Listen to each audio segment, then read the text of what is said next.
That's a pretty hard act to follow.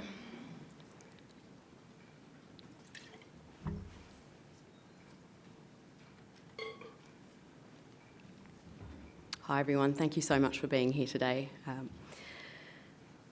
I'm starting my address to this year's summit in the same way that I started last year's address, because it's just over a year since I delivered those same words, which aren't actually my words, they're the words of our Climate Change Minister, Chris Bowen. But they're really powerful words, and I think by starting in the same way, it provides a very good baseline for how much progress we've made in the last 12 months. What?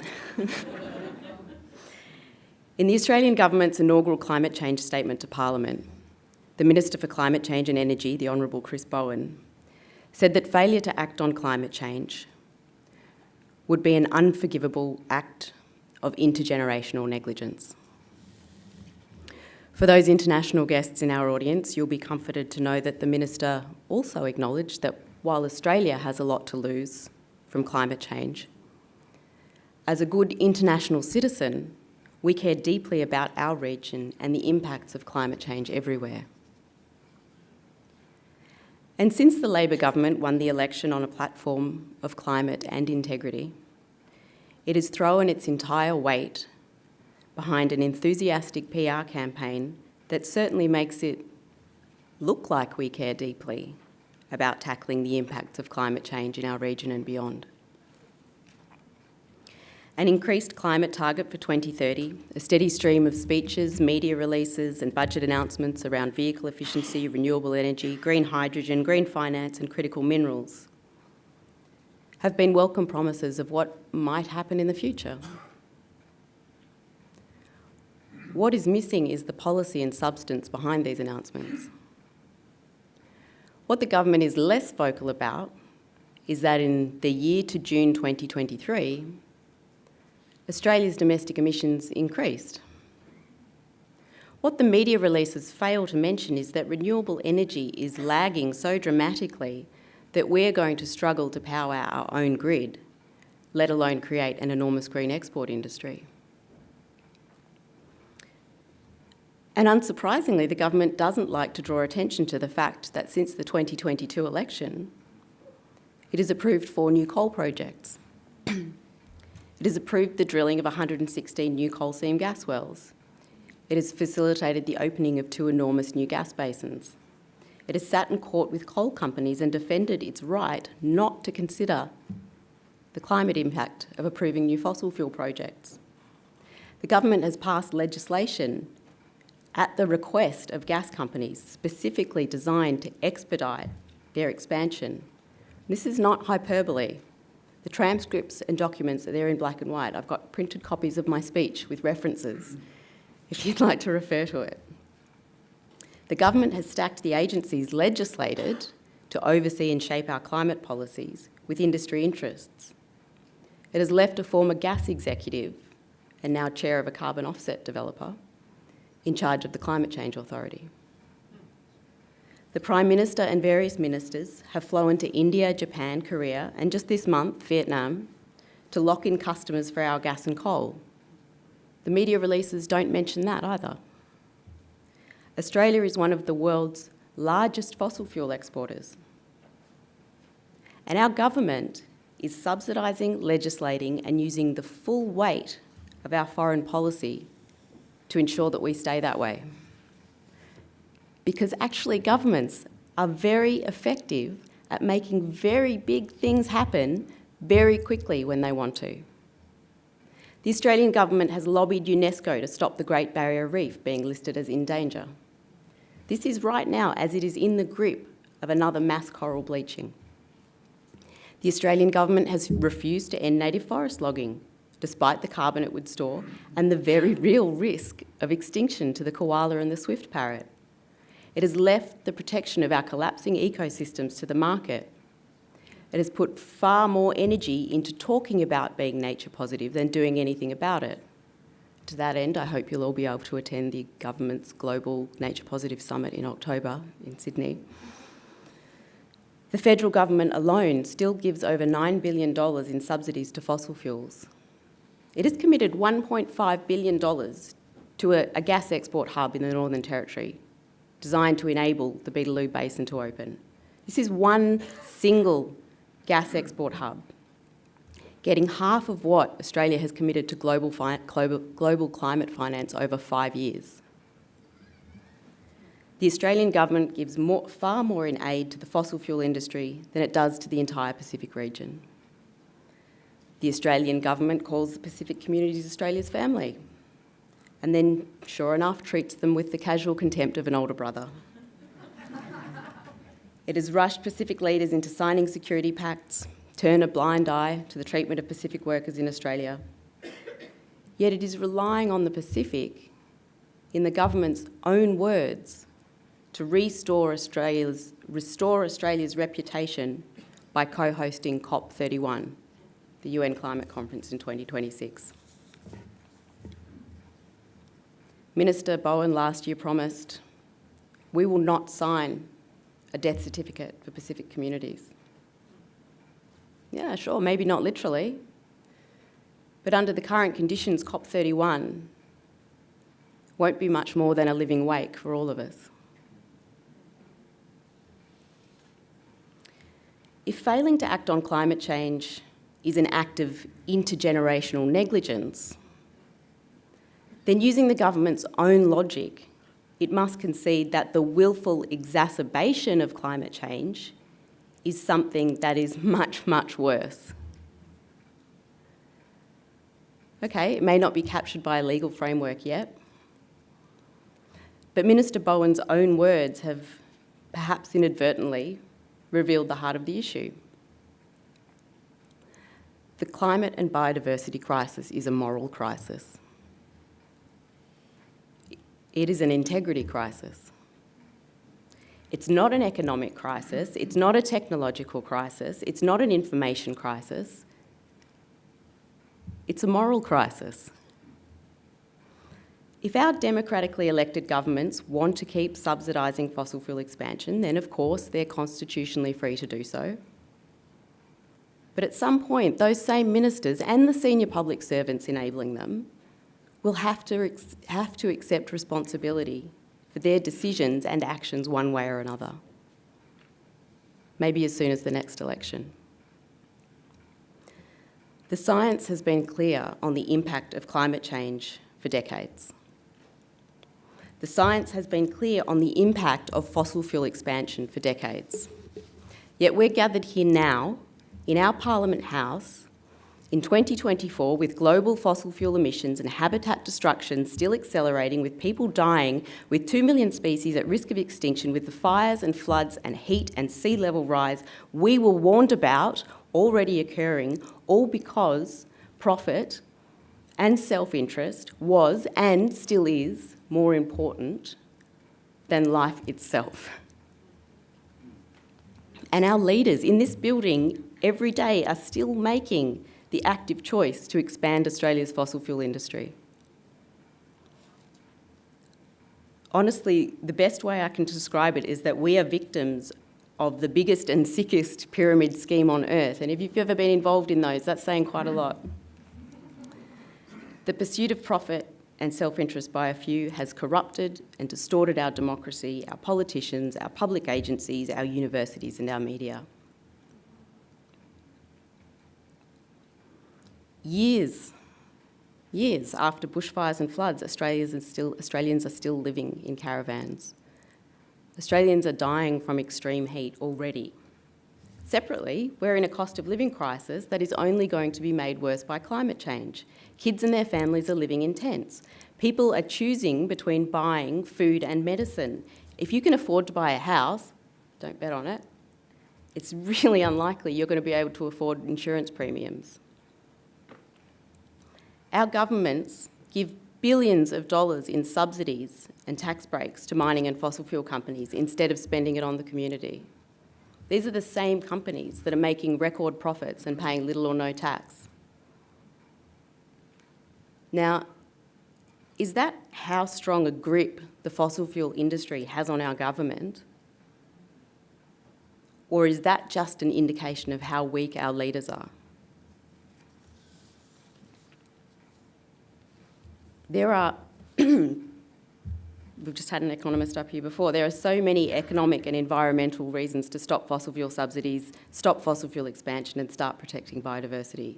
We don't actually need any more reasons. We have the technology we need to make rapid progress. Of course, we need more research, but we have more than enough to get started on the biggest problems. We know what policies work. This endless bad faith game of policy whack-a-mole is designed entirely to keep the so-called debate raging and protect the status quo. The media breathes life into the deliberate circular hysteria over nuclear power, which actually suits both parties beautifully. The contrived conflict over nuclear solves a number of political problems, but it doesn't solve any real problems. The coalition used their unity over nuclear energy to create chaos, conceal their internal disagreements over renewable energy, and protect their friends in industry. The Labor government uses the highly visible and performative conflict over nuclear to inflate their climate ambition and distract voters from the strength of bipartisan support for subsidised fossil fuel expansion. One sec. My overarching point, to get back to it, is that while there are plenty of them, we don't actually need to provide economic justifications for ending fossil fuel subsidies and expansion. In 2019, His Excellency Anote Tong nailed it. He said, this is about survival. It's not about economics, it's about people. I think we'd probably all agree. Well, I don't know, my mum's in the audience, so maybe not. But it would be considered morally abhorrent to have an economic debate over whether to use child labour in Australia. It would be considered morally abhorrent to have an economic debate about what human trafficking could add to GDP. Whaling was stopped in most of the world because we know whaling is cruel and unnecessary. Asbestos was banned in Australia because it was killing people. Indeed, right now in Australia, we're having a debate about banning dangerous stone benchtops that kill workers, yet we're also opening new gas and coal projects that are going to destroy entire countries and kill entire communities. The Australian government, a Labor government, by the way, strenuously fought to ensure Antarctica was free from mining because it was considered unconscionable to desecrate something so fragile and intrinsically precious. In the erudite words of then Prime Minister Bob Hawke, I'm going to do an Australian impression. I should get you up here to do it in LA. No bloody way. What would Bob Hawke think of the fossil fuel industry desecrating the Murujuga petroglyphs under the watch of the Environment Minister Tanya Plibersek? Over 40,000 years old, a sacred part of Murujuga culture and some of the earliest representations of the human face. If they're not fragile and precious, then I honestly don't know what is. What would Bob Hawke think about Minister Plibersek's vision of Green Wall Street? So both science and economic theory say that leaving the market to save the environment will fail. But beyond that, this fundamental idea that our environment, the thing that we're part of, that we're born of, that keeps us alive physically and spiritually, the idea that that has no value until PwC has put a price on it, is obscene. Our government knows the difference between right and wrong. Anthony Albanese's justification for the redistribution of the Stage 3 tax cuts was, in his words, because it was the right thing to do. He went so far as to say, we have a responsibility to do the right thing. The Prime Minister wanted to give a voice to First Nations Australians because, again, using his words, it was the right thing to do. The problem is, when it comes to climate, the government seems to want praise for doing some right things while doing more wrong things. Apparently, we can keep exporting fossil fuels because we're building renewables. Apparently, we can ignore rising transport emissions because we have a plan for electric vehicles. We can open a new gas basin over here because we didn't cut down some trees over there. We can subsidise fossil fuels because we're giving some money to sports teams in the Pacific. We can tell Japan that we will sell it gas forever because one day we might sell it some hydrogen too. We can keep logging native forest because the government is funding koala hospitals. We can keep approving coal mines because we will let some people from Tuvalu live in Australia, some people, not all of them, live in Australia when their home is gone. To be clear, it's not okay to do things that we know are bad because we do some things that are good. We wouldn't accept this behaviour from our children. We shouldn't accept it from our leaders. Australia Institute research has exposed the way carbon offsets are being used by government and industry to justify and greenwash fossil fuel expansion. But this offset mentality, which is reminiscent of the Catholic Church's sale of indulgences to sinners wanting to get into heaven, really is our policy across the board, or it's our approach across the board when it comes to climate policy, environment policy, integrity and accountability mechanisms. Yet more renewables are needed. Reducing Australia's domestic emissions is an imperative. Electric vehicles are preferable to internal combustion engines. Our environmental laws do need reforming. But you can't view each of these policies in a vacuum. No policy can be viewed in a vacuum. In the same perverse way that carbon offsets are making climate change worse by allowing the development of new gas basins that wouldn't be otherwise allowed to go ahead, the government's small good policy changes ultimately distract from or facilitate something much, much worse. So we're told that this government is better than its predecessor when it comes to climate. Is it actually better? Or is it just less bad? So negative. Because less bad doesn't equal good. The science doesn't recognise less bad. Tipping points don't respect less bad. Is less bad than Scott Morrison enough to save Pacific Island and First Nation communities? Is less bad enough to save us all from heat and catastrophic fires and floods? Or is being less bad than the coalition just enough to save a few seats at the next election? So in a utilitarian society like ours, when we're faced with a moral dilemma, we usually have to weigh up a number of things. For many moral pragmatists, the ethical choice is usually the one that will produce the greatest good for the greatest number of people. Even through this allegedly pragmatic lens, Australia's fossil fuel expansion still computes as morally wrong. It harms many and benefits almost no one except a handful of gas executives, some carbon offset developers, and the politicians that will end up on their boards. But to be clear, even they will end up victims of their own business model. It's not for me to say where silence about the Australian government's fossil fuel expansion lies on the moral spectrum, but I think it's something we do all have a responsibility to think about. Silence is still an active choice. Good climate policy may not be easy, but as Richard said, it's simple. The science says we need to stop doing harmful things. We need to invest in the helpful things. It's the and, not one or the other. We need to see who is influencing our government and why. The ambition of government should determine the ambition of industry, not the other way around. Markets and voluntary action do not work for the protection of the public. Telstra does not care about your kids. Woolworths does not care about koalas. Woodside really doesn't care about anything except profit. So I started this speech in the same way I started it last year, as a means of tracking how much has changed in the last 12 months. And it might not feel like much after listening to me. But actually things have changed. The government was forced to drop its nature repair market. A Senate inquiry into greenwashing has been initiated. The government has suggested it will drop the carbon neutral claim from its carbon neutral certification program.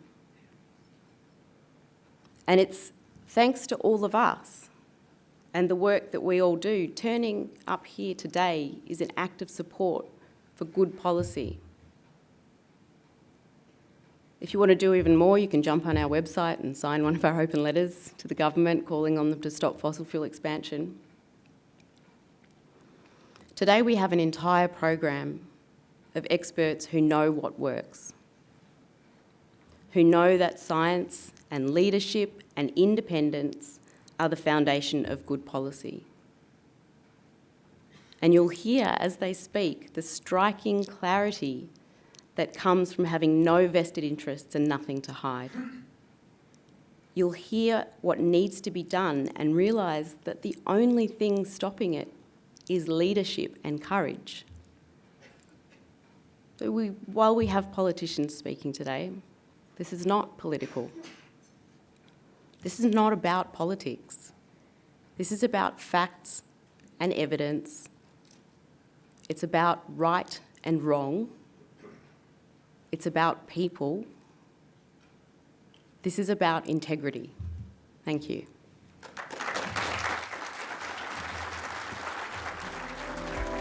Thanks for watching. We love that we can make these videos free to watch, but they're not free to make.